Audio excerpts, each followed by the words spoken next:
How to turn on keyboard backlight on Dell laptop.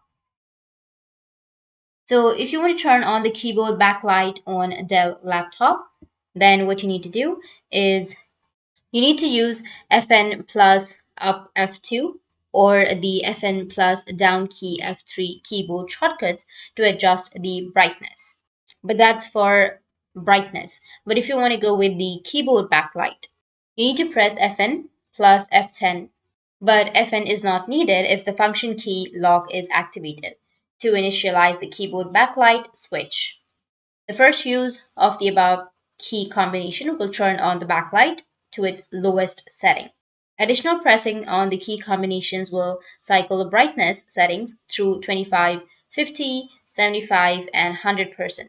Cycle through the key combination to either adjust the brightness or completely turn off the keyboard backlight. So in this way, you'll be able to turn on or turn off the keyboard backlight on your Dell laptop. And if you have any questions, feel free to comment below. Thanks for watching.